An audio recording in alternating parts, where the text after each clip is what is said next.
Torah 37, le passage d'Alet. On reprend au début du passage d'Alet, on avait commencé, mais on reprend pour avoir la suite du sujet. Avalier Shne Prinot Tzedaka.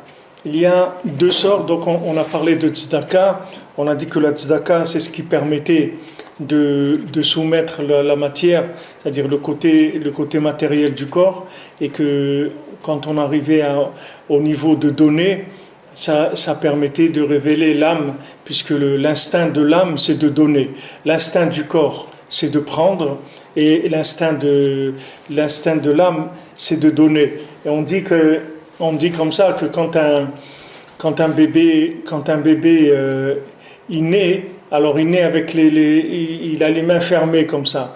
Et quand il meurt, quelqu'un il meurt avec les mains ouvertes. Alors on dit que le Maasé, quand quelqu'un est né, il croit qu'il va prendre tout ce qu'il y a dans ce monde. Et quand il part avec les mains ouvertes pour montrer qu'il n'a rien pris du tout. C'est-à-dire que l'instinct du corps, c'est de prendre. L'instinct de l'âme, c'est de donner.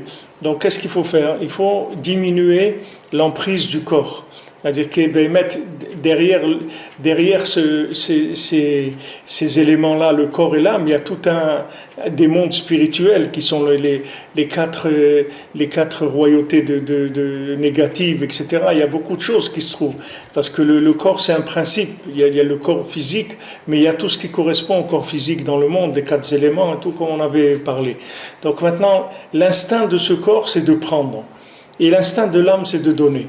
Alors on dit, en jeûnant, ça affaiblit le corps et ça libère l'âme. Et donc, c'est pour ça qu'il est marqué que Igra de Ta'anita Tzidkata, c'est-à-dire que le salaire du jeûne, c'est la Tzedaka. Ça veut dire, dans le pshat, dans l'explication simple, ça veut dire que maintenant, quand on a jeûné les jours de jeûne, il faut aussi faire de la Tzedaka. Il ne suffit pas de jeûner, il faut aussi donner de la Tzedaka. Mais les Maasé, dans ce que Rabbeinu l'explique ici, c'est pas Rabbeinu dit ici que le salaire du Ta'anit, c'est la Tzedaka. C'est-à-dire que quand quelqu'un il affaiblit son cœur par le jeûne, alors ça libère l'âme et il a envie de donner. Alors Rabbeinu dit qu'il y a deux sortes de Tzedaka. Yesh Tzedaka bechutz laaretz, Tzedaka beretz Israël. Il y a de la Tzedaka en dehors d'Eretz Israël et il y a la Tzedaka d'Eretz Israël. Tzedaka d'Eretz Israël, hi gdola lemala mitzidkat chutz laaretz. Et la Tzedaka d'Eretz Israël, elle est beaucoup plus élevée que la tzedaka dehors d'Eretz Israël. Vechen yesh shne prinot Torah. Il y a aussi deux sortes de Torah. Ki en domé à Torah yotzet me'evel sheyesh bochet. Parce que il est incomparable. La Torah n'est pas comparable, celle qui sort d'un souffle dans lequel il y a eu des fautes. La Torah yotzet me'evel sheyesh bochet. De la Torah qui sort d'un souffle dans lequel il n'y a pas eu de faute. Qui en adin imtak, parce que la rigueur ne s'adoucit, ven haolam mitkayem, et le monde ne se maintient, et là l'hevel pech el tinokot, que par le souffle de la bouche des enfants. C'est-à-dire que maintenant, quand il y a un adulte qui étudie la Torah, du moment où il fait des avérotes aussi, alors dans le souffle de sa Torah, il y a un mélange. Tandis qu'un enfant, quand il étudie la Torah, son souffle il est pur, parce qu'un enfant il ne fait pas d'avérote, c'est-à-dire qu'il a un souffle qui est pur, et ce souffle pur là, il adoucit toute la rigueur du monde, c'est-à-dire tout le monde se maintient grâce à ce souffle là de ses enfants. Comme c'est écrit dans le Zohar, Hanitzanim nir'u ba'aretz, les nitzanim, c'est-à-dire les premiers bourgeons, ils se sont vus sur la terre. Ilen avot haolam, qui sont les premiers bourgeons, ce sont les avot haolam, ce sont les patriarches Abraham, Yitzhak et Yaakov. Et azamir igia, il est arrivé le moment que ça va, les moments que ça va pousser, c'est-à-dire que les choses vont commencer à pousser. Alors le Zohar dit Kat Ata, ça c'est écrit dans le Zohar. Donc ici ça peut être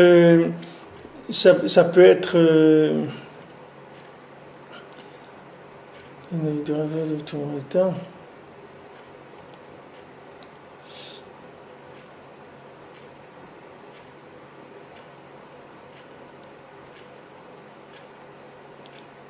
Ça peut être le moment de la... Oui, c'est à Zamir. Alors, les amirs, c'est coupé, c'est moissonné, la cueillette. La cueillette. C'est-à-dire que maintenant, dans Shirachirim, il dit que ça a commencé à bourgeonner et maintenant est arrivé le moment de la cueillette. Alors, le Zohar dit Kat Ataidan, les Katsatsa Chayavaya Mina Olam. Quand il arrive le moment d'éliminer, c'est-à-dire de couper les Réchaïm, les mécréants du monde, comme on a vu dans la paracha tout à l'heure que les Philistins, ils s'appellent la Kriti, le peuple Kriti. Pourquoi? Parce que Atid li karet me'olam, parce que c'est un peuple qui va disparaître. Alors les karet, ça veut dire couper, enlever. C'est-à-dire quand il arrive le moment de cueillir, c'est-à-dire d'enlever les mécréants du monde, vekolator nishma, la voix de la colombe, la voix du pigeon, de la colombe, elle va s'entendre. Alors le Zohar dit Dakala de Yanuka de Ravia de la Ebeoraita. Ça, c'est la voix des petits-enfants qui étudient la Torah. Comme il est écrit, Torah Zahav, des tours en or, Uktiv Vasita Shnaim Keruvim Zahav. Et tu feras 2 chérubins en or. Alidekala de Yanuka de Ravia, par la voix des petits-enfants, Nidgalu Avot Baolam Lahagen. Il y a une révélation des patriarches dans le monde. C'est-à-dire que maintenant, donc Rabbeinu, il explique comme ça. Il dit maintenant, qu'est-ce que c'est les arbres qui commencent à bourgeonner? Ça, c'est les patriarches, Abraham, Israël et Yaakov, d'accord? Maintenant, est arrivé le moment d'éliminer les mécréants du monde, et ça va se faire par le fait qu'il y a la voix des enfants qui étudient la Torah, comme c'est écrit que Torah, c'est-à-dire deux colonnes en or, tu vas faire que ces 2 colonnes en or, ce sont les chérubins qui se rapprochent. Les chérubins Koruvim, en français, ça veut dire, on parle de chérubin, mais le mot chérubin en français, il n'a pas une racine qui veut dire qu'est-ce que ça veut dire chérubin. Mais en hébreu, Keruvim, ça veut dire qu'ils vont l'un vers l'autre, bien que c'est avec un chaf, mais ils allaient l'un vers l'autre, les chérubins. Ils étaient un en face de l'autre. Alors maintenant, quand on veut que maintenant ces chérubins se rapprochent, c'est-à-dire que maintenant il y a une protection, c'est-à-dire que les patriarches ils puissent protéger le monde. Alors à ce moment-là, ça se fait par la voix des enfants qui étudient la Torah. Parce que du moment où les enfants ils étudient la Torah et que dans leur souffle, il n'y a pas d'emprise de mensonge, il n'y a pas d'emprise de ce monde-là, alors ça adoucit la rigueur complètement dans sa racine. L'adoucissement de la rigueur, c'est quoi? C'est les avot. Les avot, ils sont appelés des maguinés arrêt, c'est-à-dire ils protègent le monde. Comme on dit Magen Avraham, c'est-à-dire que maintenant, les avot, ils sont maginim, c'est-à-dire ils protègent le monde. Pourquoi ils protègent le monde? Parce que du moment où ce sont les premiers qui ont révélé Hachem dans le monde, donc ils ont un droit de parole, ils ont quelque chose à dire, parce que c'est les premiers qui ont commencé à révéler Hachem dans le monde. Donc ils ont le droit de parler, ils ont le droit de dire quelque chose. Alors comme maintenant les enfants, quand ils étudient la Torah, avec un souffle qui est pur, dans un souffle il n'y a pas de mélange de plaisir, de désir de ce monde, ce souffle-là, il a la force de réveiller les patriarches, de les réveiller de manière à ce que eux ils puissent protéger la génération. Alors Rabbeinu dit, Nimtsa, kshe'ata rotze shitgalu al yadcha avot ba'olam. Il dit maintenant, si tu veux que grâce à toi, les patriarches se révèlent dans le monde, kedel litrot hadin ve'achosher, pour que maintenant l'obscurité et la rigueur disparaissent. Shikra ve'sichlut min ha'olam. Tu veux faire disparaître l'oubli, tu veux faire disparaître la folie du monde.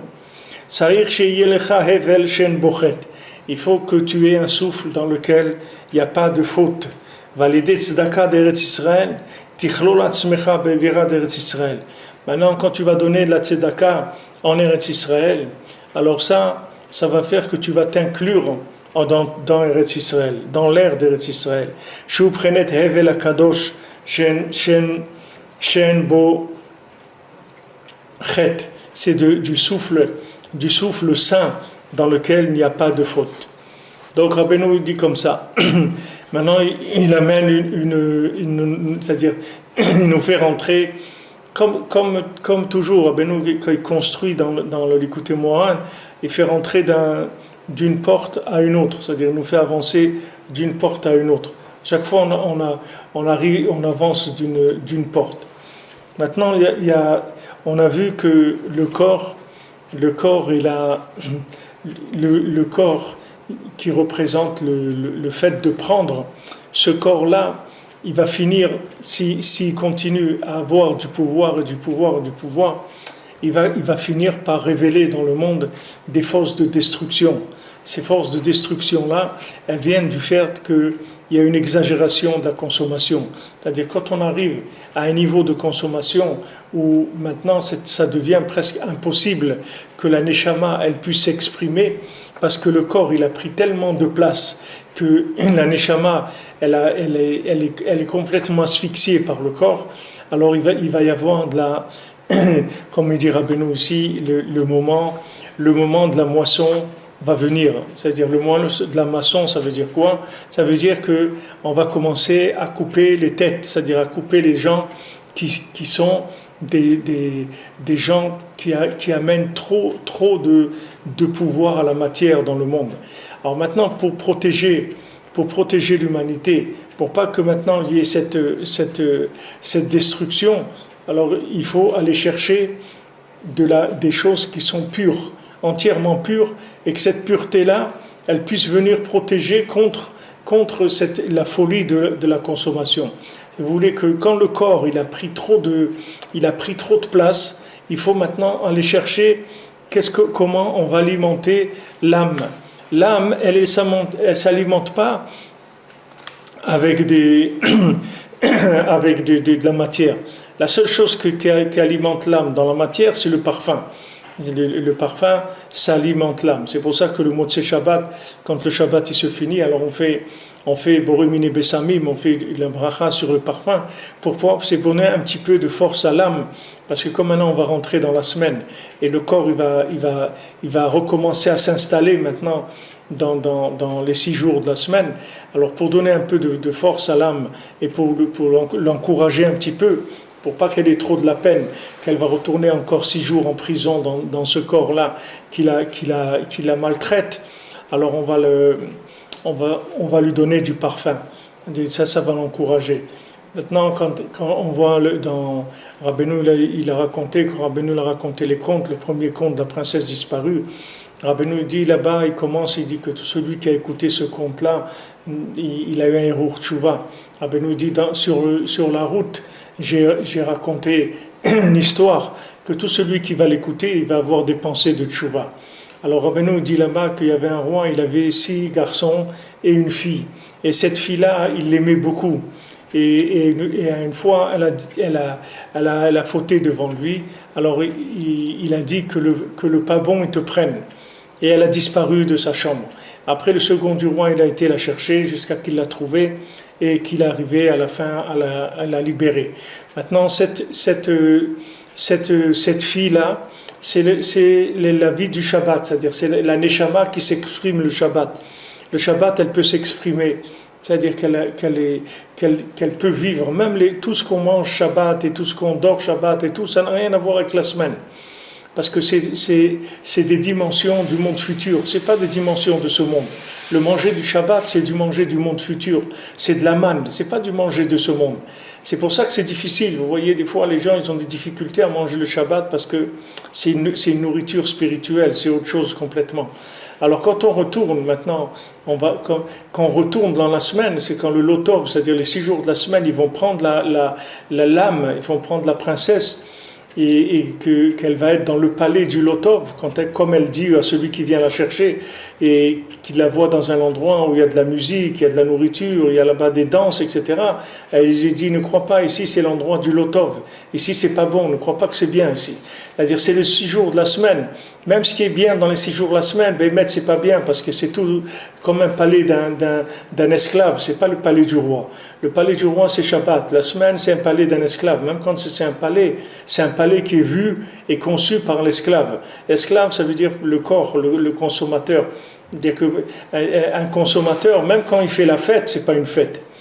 Même quand il fait la fête, c'est un deuil. Pourquoi ? Parce que c'est la fête du corps. La fête du corps, c'est un deuil. C'est pas une fête. C'est une faute de quoi, la fête du corps ? La fête de la consommation, la fête de la richesse, la fête de la réussite. Comme quelqu'un, il a fêté son premier million, son deuxième million. C'est un deuil, c'est pas une fête. C'est la fête de quoi ? La fête de la viande, la fête de quoi ? On est en train de fêter la réussite de quoi ? La réussite de la destruction de l'humanité. Qu'est-ce qu'on est en train de faire ? Alors pour éviter que quand le corps il a pris trop de place, maintenant il y a des forces négatives, comme vous voyez maintenant dans le monde, qui s'est réveillé des forces, des énergies nouvelles, de gens qui veulent tuer, pour tuer, c'est tout. Pourquoi ? Détruire pour détruire, allez tuer, égorger, faites tout ce que vous pouvez pour tuer des gens, tuer des gens. Pourquoi ça ?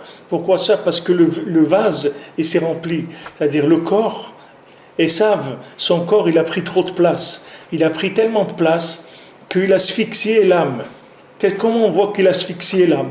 Parce que les Juifs qui sont en galoute dans Esav, ils sont en train de disparaître. C'est-à-dire que le corps, il a pris tellement de place que les Juifs, ils oublient la Torah, ils oublient le Shabbat, ils oublient la Brit Mila, vous voyez en France, il y a des centaines de Juifs qui n'ont pas fait la Brit Mila, des centaines, mamash, qui n'ont pas fait la Brit Mila. Et bon, Hachem, il y en a quelques-uns qui se réveillent, ils font la Brit Mila à tout âge, à l'âge de 5 ans, de 20, de 30, de 40, de 50, à tout âge, il y a des gens qui font la Brit Mila. Mais quand on arrive à faire ça par la domination du corps, pas comme Amalek, pas comme l'URSS. L'URSS, ils ont interdit la Brit Mila, ils ont interdit. Mais ils ont pas pris l'âme des gens, c'est-à-dire qu'ils ont affaibli la manifestation de l'âme. Et petit à petit, ça aussi, ça fait que la Torah, elle s'est oubliée. Mais ils n'ont pas attaqué de façon séduisante comme l'Occident. L'Occident, il a séduit les gens. Il a séduit et petit à petit, les gens ils se sont laissés séduire et ils sont tombés dans l'oubli. Ils sont tombés dans ce que Rabbeinu dit ici, l'oubli, la bêtise, la folie, l'obscurité. Tout ça, à un moment, ça amène la rigueur. Quand maintenant l'âme, elle est trop asphyxiée, c'est-à-dire elle risque de ne plus pouvoir du tout vivre, alors le corps, il tombe malade. Le corps, il tombe malade. Rabbeinu dit dans une Torah, quand le corps il tombe malade, ça veut dire que maintenant l'âme, il ne la laisse plus vivre. Donc qu'est-ce qu'elle fait l'âme ? Elle demande à Hachem que ce corps-là, il se détruise, parce qu'elle ne peut plus avec lui. Elle ne peut plus de lui, il ne la laisse pas vivre. Il ne la laisse pas vivre, il l'a tellement emmenée dans des désirs et des plaisirs de ce monde qu'elle est en train de perdre complètement sa force. Alors le corps il tombe malade. Et quand le corps il tombe malade, alors il s'affaiblit bien sûr. Et quand il s'affaiblit, alors vous voyez un malade par exemple manger, ça le dégoûte. Il n'a pas envie de manger. Pourquoi ? Parce que le corps, il est en train de s'affaiblir. C'est-à-dire les ta'avot, elles s'affaiblissent. Alors pendant ce temps-là où il s'affaiblit, et aussi il est d'accord de prendre des médicaments amers, c'est-à-dire un peu de prendre de l'amertume, de ne pas chercher que des plaisirs de ce monde, un peu d'amertume, alors l'âme, elle commence à souffler un petit peu. elle commence à souffler. C'est pour ça que c'est écrit que la Shrina, elle se trouve à côté, à la tête du lit d'un malade. Quand Yosef il est venu rendre visite à Yaakov, qu'Yaakov il était malade, alors Yosef il est venu rendre visite, il s'est prosterné devant le lit de Yaakov. Pourquoi? Parce que la Shrina, de là on apprend, la Torah nous dit que la Shrina, elle est devant le lit d'un malade. Quand il y a un malade, la Shrina elle est là. Pourquoi la Shrina elle est là, devant le lit d'un malade? Pourquoi la Shrina c'est un infirmier, c'est un docteur, c'est qu'est-ce qu'elle fait devant?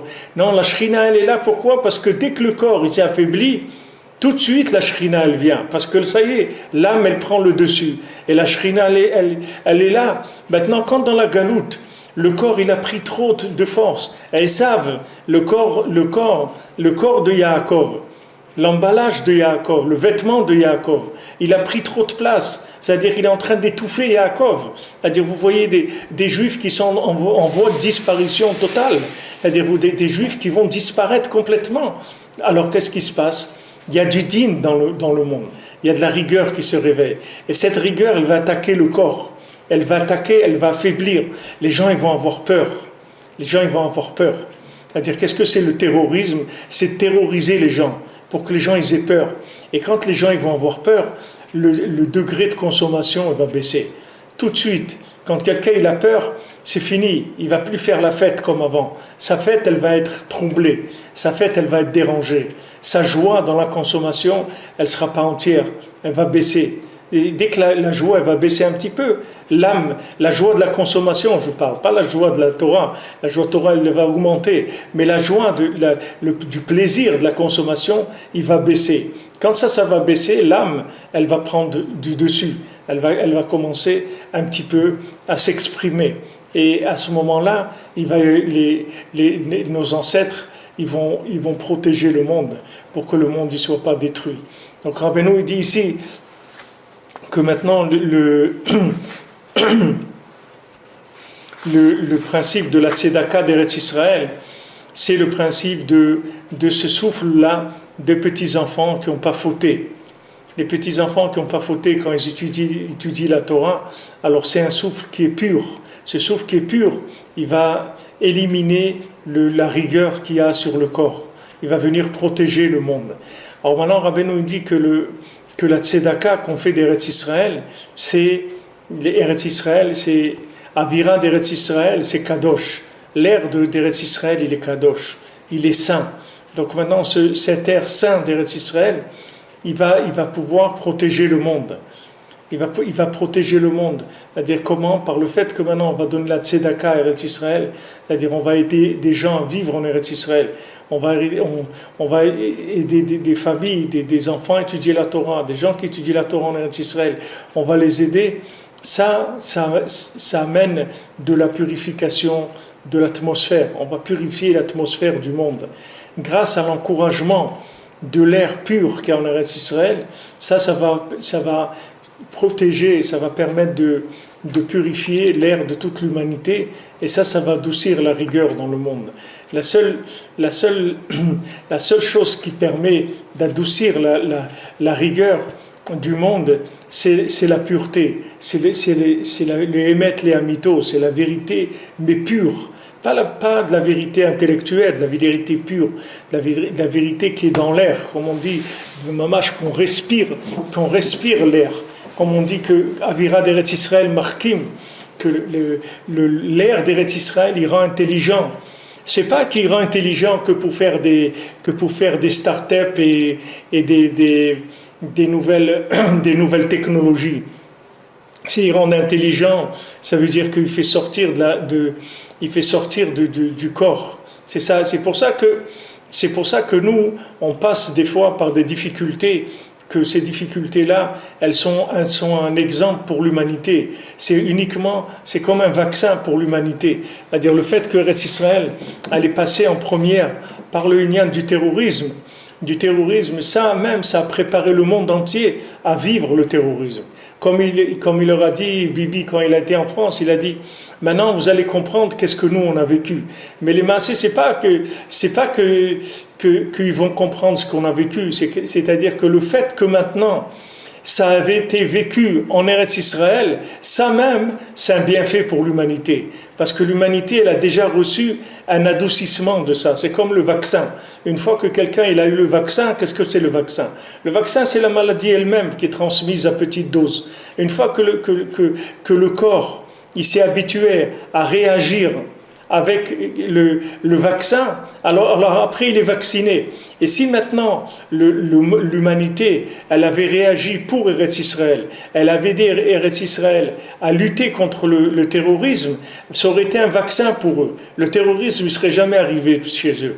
Parce qu'uniquement ça les aurait vaccinés, c'est-à-dire ça les aurait empêchés. Mais comme il y a eu malheureusement, le corps, il est tellement audacieux que des fois, il n'arrive pas à voir clair, c'est-à-dire qu'il arrive à se perdre complètement. Alors, la chose, elle arrive en Occident. C'est ce qui est visé, c'est l'Occident. Pourquoi l'Occident est visé? Qu'est-ce que ces gens-là, ils ont à faire avec l'Occident? Qu'est-ce qu'ils ont? Au contraire, ils doivent remercier l'Occident qui accueille des millions de musulmans et qui leur font des mosquées et qui leur permettent de vivre leur religion tranquille, etc., qui les ont aidés, qui leur font des écoles, qui leur donnent des allocations familiales, qui leur permettent de vivre leur vie. Pourquoi ils sont venus là-bas? S'ils étaient bien chez eux, ils ne seraient pas venus. Donc s'ils sont venus en Occident et tout, c'est parce que maintenant ils étaient à la recherche de quelque chose. Ils ont été bien accueillis, même s'ils ont été exploités dans le travail, etc. Ça c'était au début. Après ils se sont installés. Aujourd'hui ils sont dans tout, ils sont dans tous les postes, etc. Qu'est-ce que maintenant ces extrémistes ils ont par rapport à ces gens-là? Qu'est-ce qu'ils ont par rapport à ces pays? Non, ces extrémistes, c'est pas eux. Eux, ils n'existent même pas, Bémet. Eux, c'est rien du tout. C'est des gens qui n'existent pas. C'est-à-dire, c'est pas du tout un choix intellectuel, rien du tout. C'est la main d'Hachem qui les pousse pour faire ça, pour affaiblir Esav, pour affaiblir le corps. Et vous allez voir combien de gens ils vont faire tchouva. Combien de gens, regardez uniquement ce qu'il y a eu à Paris, comment les gens ils sont sortis dans la rue et le cœur il a commencé un petit peu à vivre. Les gens ils ont sorti leur âme, ils ont commencé à faire des dessins, des enfants ils ont commencé à faire des dessins, des gens ils ont chanté, des gens ils ont dansé ensemble, des gens ils ont marché ensemble, ils ont défilé ensemble. Toutes ces expressions du cœur, ça vient de quoi? Ça vient parce que le corps il a pris un coup, c'est tout. Alors quand le corps il prend un coup, il n'y a plus de plaisir. Chacun n'est pas enfermé chez lui devant sa télé ou dans au cinéma ou les trucs. Les gens, ils ont peur. Les gens, ils ont été terrorisés. Qu'est-ce qu'ils font? Ils cherchent du shalom, un petit peu de chaleur, d'amitié entre eux, etc. Alors vous voyez que tout de suite, il y a des sentiments qui sont beaucoup plus nobles qui sortent. Parce que le corps, il a été affaibli. Alors Rabbeinu dit que maintenant, si on veut qu'il y a la révélation des Avot, c'est-à-dire que les patriarches qui sont les protecteurs du monde, ils puissent se révéler, parce que eux, c'est eux qui protègent l'humanité, eux c'est les dépositaires, c'est eux qui ont la force de pouvoir protéger toute l'humanité, parce que c'est les premiers qui ont mis en place la vie dans le monde. C'est-à-dire tout ce monde-là, il attendait que la venue d'Abraham Avinu. Quand Abraham Avinu est venu, Hachem il a dit maintenant le monde il va devenir vrai. Jusqu'à maintenant, le monde il était en train d'attendre est-ce que le dossier il va passer ou il passe pas. C'est-à-dire que maintenant, si c'est un monde de consommateurs, le dossier il passe pas. C'est-à-dire il n'y a pas, Hachem il arrête, il ramène toute l'humanité, tous les univers, il les ramène à la destruction totale. Maintenant, du moment où il y a Abraham Avinu, ça y est, le monde il s'est installé, le monde il a le droit à l'existence, parce qu'il y a eu un homme comme ça, comme on a vu au début de la Torah, il y a Tsurat Adam, ça y est, enfin, il y a un être humain sur terre. Il y a un être humain, ça y est. Le premier être humain de la terre, Abraham Avinu, un homme de chesed, il donne, il fait une maison à 4 portes, des gens ils rentrent chez lui de tous les côtés, il les reçoit, il va les chercher pour leur donner à manger, pour leur parler d'Hachem, etc. Il fait du chesed, ça y est, enfin, il y a un être humain, le premier être humain de la terre qui est arrivé à Abraham Avinu. Donc, alors eux, bon, Yitzhak et Yaakov, ils ont continué le derrière de Abraham.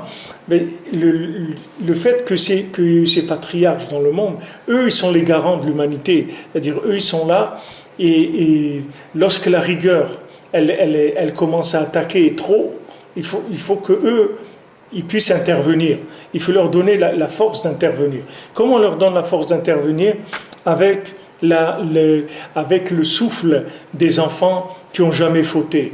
Maintenant, le souffle des enfants qui n'ont jamais fauté, il correspond à l'air d'Eretz Israël. L'Eretz d'Israël, c'est un air qui est pur, c'est un air qui n'a pas fauté. Pourquoi? Parce que c'est une terre qui est à l'image de Dieu. La terre d'Eretz Israël, elle est à l'image d'Hachem. Ça veut dire à l'image d'Hachem? Ça veut dire que c'est une terre qui est sainte. C'est une terre qui est sainte. C'est-à-dire que cette terre-là, ce n'est pas une terre de consommation comme les autres endroits du monde. C'est une terre où on respire l'attachement à Dieu. L'air de la terre, il alimente l'âme. C'est comme du parfum. Comme le parfum, il alimente l'âme. La terre d'Eretz Israël, elle nourrit l'âme. Elle nourrit l'âme, c'est-à-dire elle donne de la force spirituelle. Quand quelqu'un il vient en Eretz Israël, il acquiert une force spirituelle. Parce que l'air le travaille. C'est une nourriture. C'est comme si vous dites quelqu'un il mange, il prend des forces quand il mange. En Eretz Israël, c'est l'âme qui mange et elle prend des forces. Alors maintenant, quand elle prend des forces, elle va réveiller quand les âmes, elles vont prendre des forces en Eretz Israël, elles vont réveiller la protection des Havot. Dès que les Havot, ils vont commencer à pouvoir intervenir. C'est-à-dire que jusqu'après, parce qu'eux-mêmes, il y a un minimum qu'ils soient accrédités, c'est-à-dire qu'ils aient un peu de force pour pouvoir plaider pour l'humanité. Maintenant, quand on donne la tzedaka à Eretz Israël, alors cette tzedaka, elle révèle la pureté de l'air d'Eretz Israël, et ça va faire intervenir les ancêtres, nos avots, que ces avots-là, ils vont protéger le monde. Alors tout ça part de la notion de tzedaka. C'est-à-dire, mais maintenant, il faut pour arriver à cette tzedaka, il faut déjà un affaiblissement du corps. Il faut que le corps s'affaiblisse un petit peu, sinon on ne peut pas arriver à la tzedaka. Comment quelqu'un va arriver à la tzedaka? Si le corps il est trop fort, mais les gens ils veulent pas donner la tzedaka, ils veulent même pas donner. Ils disent mais laissez-moi tranquille, moi mon argent j'en ai besoin, pourquoi je donne? Moi je donne rien du tout. Moi c'est pour moi, je dois m'acheter ma troisième voiture et mon deuxième appartement, j'ai des crédits. On part en vacances 3 fois par an et des trucs, et moi j'ai besoin de mon argent, je peux pas le donner, je peux pas donner d'argent. Pourquoi? Parce que le corps il l'a complètement avalé, il peut pas donner. Alors maintenant, quand quelqu'un il est d'accord de se retenir un petit peu, c'est-à-dire de jeûner, c'est-à-dire de faire un peu de retenue dans la matière, ça va réveiller chez lui un peu l'âme, un peu le sentiment de donner.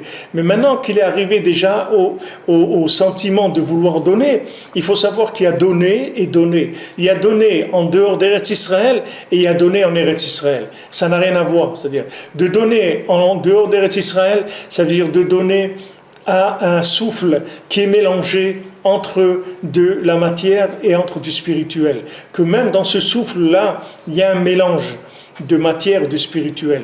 Tandis que le souffle qu'il y a en Eretz Israël, c'est que du souffle de pureté. C'est un souffle qui est entièrement kadosh. Il n'y a aucun mélange de quoi que ce soit. Parce que c'est une terre qui est dominatrice, la terre d'Eretz Israël. Elle est dominatrice, c'est-à-dire elle domine le monde. C'est pas une terre où quelqu'un peut dominer Eretz Israël. Personne ne peut dominer Eretz Israël. Eretz Israël, ça domine le monde.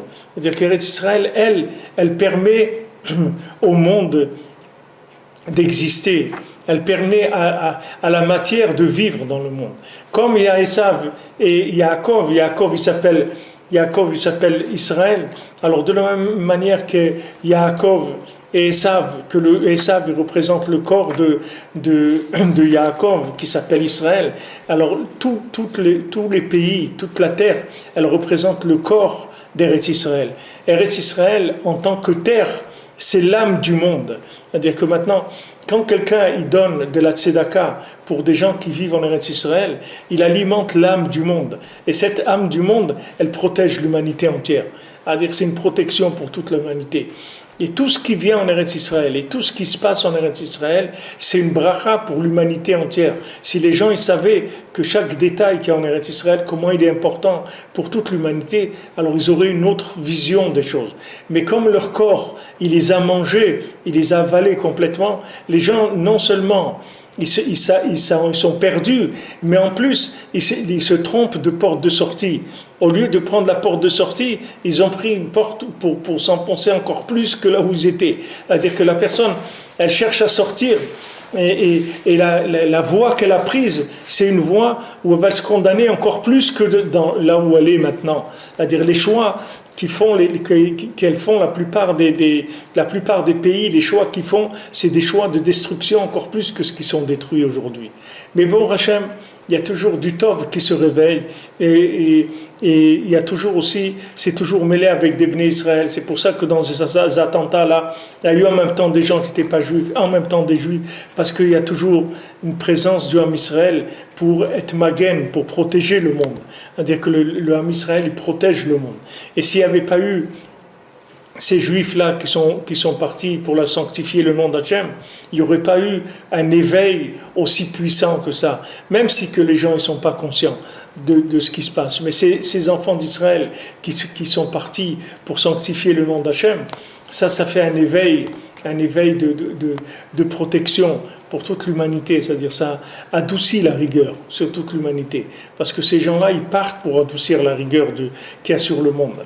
Et les gens, il faut qu'ils les remercient, parce que ces gens-là, ils ont écourté leur vie, ils ont abandonné leur famille, ils sont partis pour que les autres ils puissent exister. C'est pour ça qu'ils ont fait ça, pour que les autres ils puissent exister. C'est pour ça qu'ils partent. Que ceux qui vont rester, ils vont avoir une qualité de vie qui est meilleure, c'est-à-dire ils vont avoir une vie qui est plus spirituelle à partir de ce moment-là. Il y a un éveil en tout cas. Maintenant, combien de temps ça va durer, comment ça va être entretenu, ça après chacun il a son libre arbitre, mais il y a eu un éveil très fort, il faut continuer dans cet éveil-là. Alors voilà, Rabbeinu il amène la construction ici. La construction, je reprends le résumé, c'est-à-dire que maintenant, pour enlever le pouvoir au corps, le pouvoir du corps, ça s'appelle le pouvoir de l'oubli, le pouvoir de la folie, le pouvoir de la bêtise, le pouvoir de l'obscurité. Tout ça, c'est le pouvoir du corps. Pour affaiblir le corps, il faut jeûner, c'est-à-dire se retenir. À ce moment-là, l'âme se révèle. Quand l'âme se révèle, il y a un sentiment de vouloir donner. Maintenant, quand on veut donner, il y a une possibilité de donner en dehors d'Eretz Israël et en Eretz Israël. Alors, donner à Eretz Israël, ça veut dire donner à ce souffle-là pur qui permet le maintien du monde. Vezeh perouj vezacharti et beriti Yaakov. C'est écrit, je me souviendrai de l'alliance de Yaakov. Perouch et matayit galou na'avot ba'olam.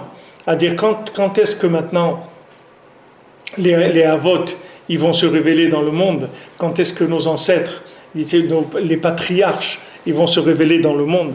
Kada aretz ezkor. J'ai écrit Zarati et Briti Yaakov, et il y a écrit aussi Aretz ezkor. Je vais me souvenir de la terre. À l'idée Avira d'Eretz Israël et des Hevel Shen Bochet. Validé Hevel Shen Rodfet. Donc maintenant, par la terre, par le souffle, c'est-à-dire l'air d'Eretz Israël, et par le souffle dans lequel il n'y a pas de faute, c'est ça qui va faire que je vais me souvenir de l'alliance de Yaakov. Comment Hachem dit Vezacharti et Beriti Yaakov, je vais me souvenir de l'alliance avec Yaakov. Comment Haaretz ezkor, c'est-à-dire avec la terre, je vais me rappeler, c'est-à-dire avec le souffle, l'air de la terre d'Israël, ça va me rappeler de l'alliance de Yaakov. Que ça c'est le souffle de la bouche des enfants qui étudient la Torah. Parce que ça c'est une bénédiction qu'ils ont reçue les enfants. Comme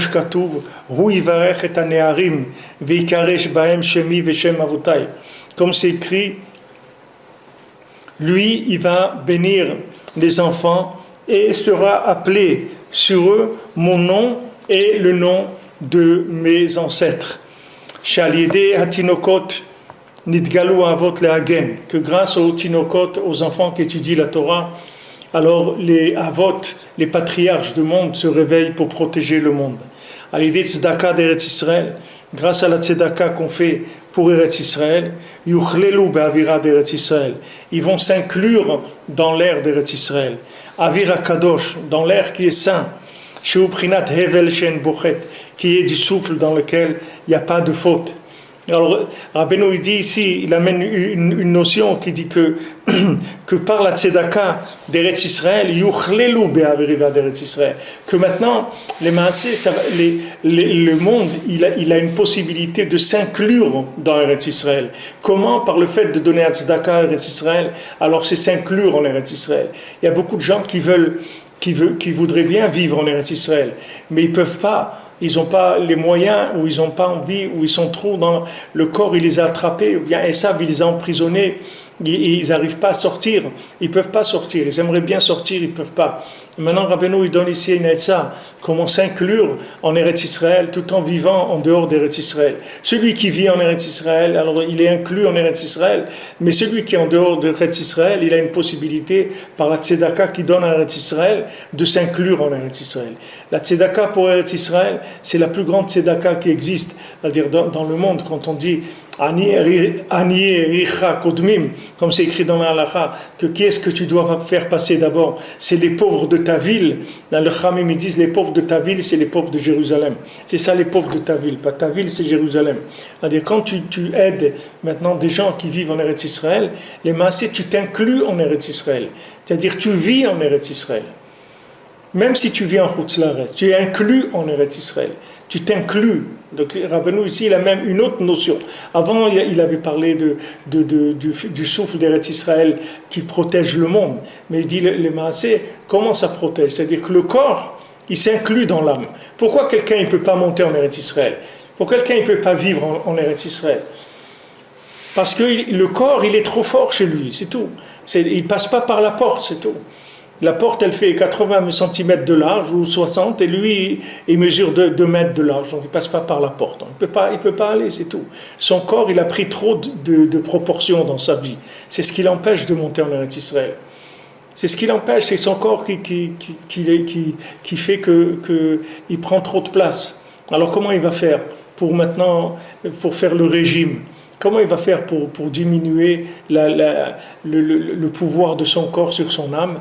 Quand il va donner à tzedaka à Eretz Israël, il va s'inclure en Eretz Israël.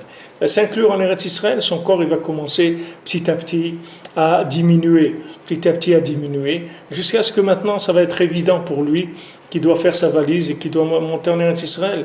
C'est-à-dire que c'est pas maintenant.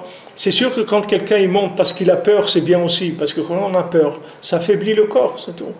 Qu'est-ce que c'est la peur? C'est que les Khamim disent pourquoi maintenant quand on entend le tonnerre, ça fait faire tchouva, ou quand on entend le chauffard, le son du chauffard, ça fait faire tchouva, parce que ça fait peur, ça affaiblit le corps. La peur, elle affaiblit le corps. Que le pachad, ça fait que le corps, quand quelqu'un il a peur, son corps il est affaibli. Donc le corps il est affaibli, alors l'âme elle commence à s'exprimer. Alors même quelqu'un qui monte en Eretz Israël parce qu'il a peur, c'est aussi une mitzvah. N'importe comment qu'on monte en Eretz Israël, c'est une mitzvah. Mais seulement il faut être prêt, c'est tout. C'est-à-dire comment il faut être prêt? Il faut que Mina Shamayim on obtienne l'autorisation. L'autorisation, c'est que maintenant pour pouvoir vivre en Eretz Israël, il faut un minimum d'énergie de l'âme. Si quelqu'un il n'a pas un minimum d'énergie de l'âme, il ne pourra pas tenir en Eretz Israël. Parce que si quelqu'un vit en Eretz Israël avec que du corps, il ne pourra pas tenir. Parce que la terre, elle envoie que de l'air de l'âme. Donc le corps, ça ne va pas marcher en Eretz Israël. Il ne va pas marcher, c'est-à-dire les industries du corps, elles ne vont pas marcher. Et la personne, elle ne pourra pas supporter. Ou elle ne la supportera pas, ou c'est la terre qui ne la supportera pas, ou elle sait qu'elle ne supportera pas, mais c'est la même chose. Rabbeinu dit que Eretz Ochelet Yoshvea, c'est une terre qui mange ses habitants. C'est-à-dire que la terre d'Israël, elle transforme les gens. Mais celui maintenant qui ne veut pas se faire transformer, alors la terre, elle va le rejeter. Elle ne va pas le garder. Donc maintenant, il ne faut pas forcer les gens à venir en Israël. Il ne faut pas faire du bourrage de crâne, ça ne sert à rien. Il faut laisser les gens arriver à une maturité. Soit cette maturité, c'est une maturité par révélation de l'âme, c'est-à-dire par une prise de conscience à un niveau spirituel. Soit cette prise de conscience, c'est une prise de conscience qui vient par la peur. C'est pareil, mais il faut qu'il y ait un sentiment de l'âme, parce qu'il faut un minimum de spiritualité, sinon on ne peut pas vivre en Eretz Israël. Quelqu'un ne peut pas vivre en Eretz Israël avec un esprit de consommateur, c'est pas possible. Eretz Israël, c'est un pays qui donne de l'air à l'âme, il alimente l'âme en permanence. Donc la personne, si c'est pas ça qu'elle cherche, elle va s'ennuyer en Israël.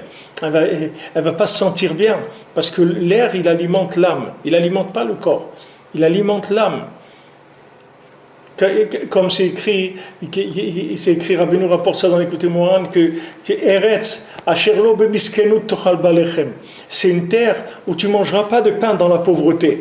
Rabbeinu dit, la Torah, elle ne veut pas te dire qu'en Eretz Israël, tu ne seras pas pauvre. La Torah, elle veut te dire qu'en Eretz Israël, tu mangeras que du pain. Et pourquoi ? Parce que tu vas te sentir rassasié. Ça veut dire que maintenant, le corps en Eretz Israël, il a besoin beaucoup moins qu'en Chutz Laaretz. C'est-à-dire le corps en Eretz Israël, il se calme parce qu'il y a une domination de l'âme. Donc le corps, il reste tranquille. Et en mangeant du pain, ça lui suffit, il est bien. Il n'a pas la folie d'aller chercher des choses qui sont incroyables. En Eretz Israël, le corps, il se calme. Il se calme de la consommation, parce que l'âme, elle prend le dessus. Donc c'est une terre que tu vas manger du pain. Rabbeinu dit, tu vas manger que du pain, mais c'est pas parce que tu es pauvre. C'est parce que tu n'as pas besoin, tu n'as pas envie d'autre chose, c'est tout. Tu vas manger du pain, et ça te suffit, tu es content avec du pain. C'est-à-dire tu vas manger des choses simples. Tu vas pas te compliquer la vie. Tu vas pas rentrer dans des choses compliquées à tous les niveaux. C'est-à-dire tout va se simplifier. Parce qu'il y a une alimentation de l'âme. Plus il y a d'alimentation de l'âme, plus la matière elle est simplifiée. Vous prenez une famille, par exemple, où entre les parents il y a de la paix, du shalom, où il y a de l'amour entre les parents, avec les enfants. C'est une maison où on se contente de choses simples. On n'a pas besoin de complications. La complication, c'est pour remplir le vide. C'est-à-dire, quand maintenant il manque de l'amour, il manque de la paix, il manque de l'affection, il manque de la communication, alors il faut meubler le vide.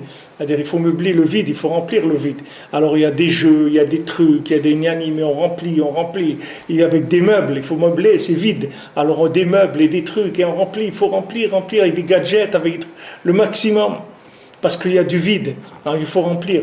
Mais quand maintenant il y a une plénitude, parce qu'il y a du shalom, il y a de la hava, il y a de la communication, il n'y a pas besoin. Tout ce qu'on fait, c'est bien. Tout ce qu'on a, c'est bien, ça nous suffit. Même si on s'assoit, une famille, on s'assoit, on mange un morceau de pain avec une salade, un petit truc, ben ça suffit, on n'a pas besoin de manger compliqué. Parce qu'on est à table, parce qu'on est joyeux d'être ensemble. Est-ce qu'on va manger après, c'est pas tellement important, c'est-à-dire, c'est simplifié. Mais si maintenant, il y a des difficultés de communication, des difficultés affectives, de shalom, etc., alors il y a besoin de faire des trucs compliqués, au moins qu'il y ait un intérêt pour quelque chose, pour s'asseoir autour de la table, au moins qu'il y ait un intérêt, que les gens ils vont manger un bon repas, des trucs, etc. Mais si les gens ils s'aiment, ils sont bien ensemble, pas besoin de toutes ces choses-là. Ça simplifie, c'est-à-dire Eretz Israël, il faut savoir que ça simplifie beaucoup de choses. C'est très très simple, comme les systèmes ils sont très simples. Bien sûr, ceux qui se trouvent émettre en Eretz Israël, c'est-à-dire qui ont un lien avec la Gdusha, avec la Torah. Alors maintenant, Rabbeinu dit, quand est-ce que je vais me rappeler de l'alliance avec Yaakov ? C'est quand je vais me rappeler de la terre. C'est-à-dire que la terre, elle va réveiller le souvenir de Yaakov, le souvenir de l'alliance de Yaakov. C'est-à-dire que l'alliance du monde, l'alliance du maintien du monde, elle va se réveiller grâce à la terre qui représente le souffle des enfants qui n'ont pas fauté. Donc cette Tzedaka d'Eretz Israël, ça va permettre à chacun de s'inclure dans Eretz Israël, c'est-à-dire de réveiller pour lui, pour chacun, l'alliance de Yaakov. L'alliance de Yaakov.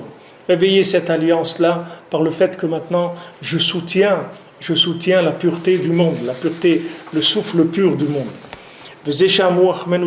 Alors Rabbeinu dit, et c'est ce qu'ils ont dit nos chachamim, nos sages. Hayoshev beta'anit nikra chassid. Celui qui a l'habitude de jeûner, il s'appelle un chassid. Sheneemar Gomel Nafsho Ish Chesed. Il y a écrit celui qui nourrit son âme, un homme de chesed qui nourrit son âme, qui a ta'anit ou gmilut chasadim le nafsho. Parce que maintenant, quand quelqu'un est jeune, il fait du bien à son âme. C'est un acte de miséricorde pour son âme. Hainu la Torah, c'est-à-dire à la Torah, comme je katouv, Torah Hashem temima meshivat nafesh. Comme c'est écrit, la Torah d'Hachem, elle est entière, elle est complète, elle ramène l'âme, c'est-à-dire elle donne de la vitalité à l'âme. Glal ken nikra ish chassid. Aussi, pour ça, il s'appelle un homme de chassid, un homme qui est chassid. Pourquoi aussi il s'appelle chassid? Qui mevatel adin ve'achosher u'mamshich chasadim ba'olam. Il annule le din, il annule la rigueur, il annule l'obscurité et il amène de la miséricorde dans le monde. Donc, vous voyez maintenant Rabbeinu fait bien le parallèle entre le fait que quelqu'un il jeûne et le fait qu'il amène de la miséricorde dans le monde. Jeûner, ça veut dire alimenter l'âme, alimenter la Torah, parce que l'âme c'est la Torah, puisqu'il y a 600 000 âmes par rapport aux 600 000 lettres de la Torah. Donc l'âme, c'est une lettre de la Torah qui est vivante, qui est dans le monde. Ça donne un individu ou plusieurs, chacun il a un morceau d'âme, il n'a pas une âme entière, il a une petite partie d'une âme. Et maintenant son âme, elle s'alimente par le fait qu'il a affaibli son corps. Quand il a affaibli son corps, l'âme elle va s'alimenter. Donc ça s'appelle un chassid, quelqu'un il fait chesed avec son âme. C'est-à-dire, il dit regarde, je vais te libérer de ce gros lard là, de ce gros méchant là qui est ton corps. On va l'affaiblir un petit peu, on va le faire jeûner, on va l'affaiblir, on va lui enlever un petit peu son pouvoir, on va le faire baisser son pouvoir.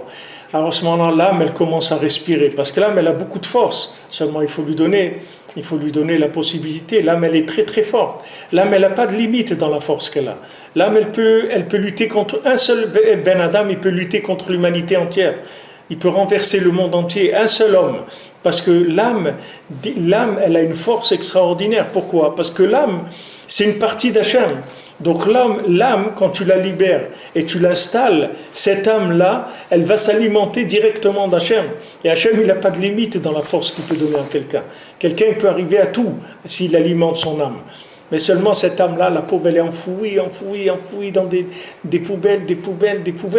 Les poubelles de ce monde. Comme ils faisaient au Kotel, soi-disant ils disent la mosquée, les trucs là-bas, eux ils jetaient sur le Kotel des poubelles pendant des dizaines d'années. Ils ont enfoué tout le Kotel dans des poubelles. Ils avaient un ordre, une coutume, tous les jours jeter les poubelles là-bas pour complètement cacher le mur de l'enceinte du Beth Amikdash. Complètement le couvrir, qu'il reste rien, qu'on voit rien, pour couvrir l'âme du monde.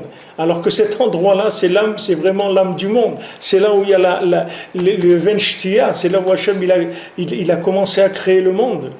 Et c'est un endroit d'aucune religion, c'est l'endroit d'Hachem, c'est tout. C'est pas des religions, il n'y a pas de religion là-bas. Il n'y a aucune religion. C'est l'endroit d'Hachem, de la création du monde, l'endroit du Kodesh HaKodashim, c'est pas des religions. La religion, c'est pas là-bas qu'il faut qu'ils choisissent. Il y a d'autres endroits qui correspondent à ce qu'ils cherchent. C'est pas là-bas. Mais en attendant, c'est comme ça. En attendant, le corps, il cache l'âme. Alors maintenant, quand on affaiblit le corps par le fait qu'on jeûne, c'est-à-dire on se restreint un peu dans la consommation, l'âme, elle prend de la force. Et quand l'âme, elle prend de la force, alors il y a du chesed dans le monde, puisque la personne, elle a envie de donner. Et de la même chose que j'ai ressenti en moi, cette envie de donner, ça veut dire qu'en haut, il y a un adoucissement de la rigueur. Du moment où j'ai un sentiment que j'ai envie de donner, ça veut dire qu'en haut, dans le ciel, il y a aussi une envie de donner à l'homme, c'est-à-dire que la vie, elle soit meilleure. Quand vous voyez ces gens-là qui sont sortis dans la rue pour manifester et le désir de liberté, de respect de la vie des gens, de respect de tellement de valeurs, ça c'est une tzedaka, c'est-à-dire c'est un sentiment de tzedaka, de donner. Et ça veut dire qu'en haut, dans le ciel, il y a un adoucissement de la rigueur. Il y a un adoucissement de la rigueur. Parce que le corps, il s'est affaibli. Parce que le corps, il a été menacé, il a été frappé, il a eu peur. Il s'affaiblit. L'âme, elle a commencé à sortir. Et cette âme-là, elle adoucit, elle a l'énergie de l'âme. Quand l'âme grandit et elle commence à s'exprimer, elle peut s'exprimer. Quand je dis grandir, ça par le fait qu'elle puisse s'exprimer. C'est pour ça que l'âme n'a pas de limite. Quand on dit quelqu'un, il a une grande neshama. Qu'est-ce que dire il a une grande neshama? Il a une grande âme. C'est pas qu'il a une grande âme, c'est que c'est quelqu'un qui nourrit son âme. Toutes les âmes, elles sont grandes, puisque toutes les âmes, elles sont infinies. Chaque individu, il est infini dans ses capacités. Mais seulement, il ne le sait pas. C'est-à-dire, son corps, il essaye de ne pas lui faire savoir ça. Parce que c'est sa fin, le corps. C'est sa fin. C'est sa fin au CFAIM, c'est pas un FIN. C'est aussi ça, parce que le corps, il sait que si jamais l'âme, elle prend conscience de sa grandeur, elle va complètement le mettre par terre. Et Rabbeinu, combien les Rebbe, il a jeûné. Combien le Rebbe il a jeûné des dizaines et dizaines de semaines entières. Le Rebbe jeûnait depuis Motzi Shabbat jusqu'à et après il a dit s'il avait découvert la Hitbodedut, il n'aurait pas abîmé son corps tellement. Alors ça, après Bezat Hashem, là pour l'instant on est en train de poser les éléments de la Torah. Je ne suis pas en train de rentrer dans des explications qu'il y a derrière. J'essaie d'expliquer que déjà les éléments, de les placer pour qu'ils soient bien huilés, comme ça, que ça soit clair, que les éléments de tzedaka, de corps, de Avira d'Eretz Israël, les enfants, la pureté du souffle des enfants, etc. Maintenant, quand on alimente l'âme, elle grandit en spiritualité, c'est-à-dire elle tire d'en haut. C'est-à-dire quand maintenant vous libérez l'âme, elle tire d'en haut. C'est pour ça que l'âme, ne croyez pas qu'elle est ce qu'elle est. C'est-à-dire que quand vous voyez un individu, vous le voyez comme il est, et sachez qu'il est dans la galoute de son corps. Mais lui, ne le regardez pas comme il est maintenant. Ne le regardez pas comme ça. Même Akadosh Baruch Hu, il a dit, Moshe Rabbeinu, il a dit, tu sais, tu vas aller sortir mon peuple d'Égypte. Je te demande une chose, sois patient avec eux, supporte-les, et sois patient avec eux. Pourquoi? Parce que Hachem, il sait comment ils sont. Il sait comment quelqu'un qui a vécu dans une atmosphère de corps, c'est-à-dire de développement du corps, sans arrêt, il sait dans quel état il se trouve. Alors quand Moshe Rabbeinu, il vient et il voit des gens comme ça, c'est sûr qu'il peut avoir des moments, surtout quand ils lui font des problèmes, il peut avoir des moments où c'est difficile pour lui de les supporter. Alors Hachem, il l'a mis en garde, il fait attention. Supporte-les, sois patient avec eux, parce que ça va pas être facile. Pas être facile parce qu'ils sont malades, ils sont intoxiqués de consommation, donc ça va pas être facile. Ça va pas être facile du tout. Vous savez, en Israël, des fois, combien vous verrez des Israéliens, ils se plaignent des Français parce que les Français, ils viennent, ils font des histoires, des trucs. Il y a beaucoup de gens, si je connais, ils ne veulent pas travailler avec des Français. C'est-à-dire, ils disent non, moi, c'est les Français, je ne travaille pas avec eux. Parce qu'ils ont un nom comme ça de gens difficiles. Pourquoi? Parce qu'ils sont des râleurs. Pourquoi ils râlent? Parce que le corps, il est tellement lourd que ça fait que la personne, elle râle. Comme les gens qui sont sortis d'Égypte. Ils râlaient. Ah, il n'y a pas d'eau. Alors, c'est quoi ça? Il n'y a pas d'eau, il n'y a pas de vente, il n'y a pas de manger, il n'y a pas de truc. Ils habituent de se plaindre, de râler. Ça vient du fait que le corps, il commence à être frustré un petit peu par la sortie d'Égypte. Alors, il commence à réagir, à râler un petit peu. Le corps, il commence à râler. Alors, quand on alimente l'âme, la personne, c'est une autre personne. Quand vous allez alimenter l'âme de quelqu'un, vous allez en faire quelqu'un d'autre complètement. Ça n'a rien à voir avec cet individu qui est en face de vous maintenant. Donc il faut pas le juger comme il est. Il faut lui alimenter son âme, c'est tout. Il faut l'aider à un petit peu raffiner son corps et alimenter son âme. Et à ce moment-là, vous allez voir quelqu'un d'extraordinaire. Vous allez voir, parce que c'est une âme. C'est une âme. Et cette âme-là, elle est à peine au début de sa vie. Elle peut grandir énormément. Malheureusement, la plupart des gens, même quand ils touchent la spiritualité, ils restent tout petits par rapport à ce qu'ils pourraient devenir. Rabbi Nachman, il nous pousse parce que lui, il nous voit d'en haut, de derrière le rideau, et il voit à quoi on peut arriver. C'est pour ça qu'il nous pousse. Pourquoi il dit les désespoirs n'existent pas? Allez, avance, ne lâche pas, continue, etc. Parce que lui, il sait à quoi on peut arriver. Parce que lui il connaît nos forces. Seulement, l'homme, il est dominé par son corps, et quand il arrive un petit peu à repousser le corps, alors il se contente, il dit, ah, ça y est, j'ai réussi à faire ça et ça. Mais c'est rien par rapport à là où tu peux arriver. Allez, il faut continue, ne t'arrête pas. Rabbi Nachman dit, ne t'arrête pas, renouvelle-toi chaque jour, continue, parce qu'il sait que l'âme, elle peut tirer énormément d'énergie d'en haut. Donc maintenant, cet homme-là, il s'appelle chassid. Pourquoi? Parce que maintenant, du moment où il affaiblit son corps, son âme, elle va grandir, et du moment où son âme, elle va se libérer, il va adoucir la rigueur sur toute l'humanité. Après, l'humanité entière, elle va profiter de cet adoucissement de la rigueur, parce que il va réveiller les patriarches du monde, il va leur dire, allez, il faut venir prier pour le monde. Venir prier pour le monde, regardez le monde dans quel état il est. Réveillez-vous, patriarche du monde. Réveillez-vous, père du monde, parce que le monde est dans un état catastrophique. Alors il faut vous lever, il faut prier pour protéger l'humanité, qu'elle n'aille pas, à la destruction. Il faut réveiller. Tout ça, ça se fait par le fait que la personne, elle affaiblit un petit peu son corps. Tant que la personne, elle n'a pas affaibli son corps, elle ne peut pas donner.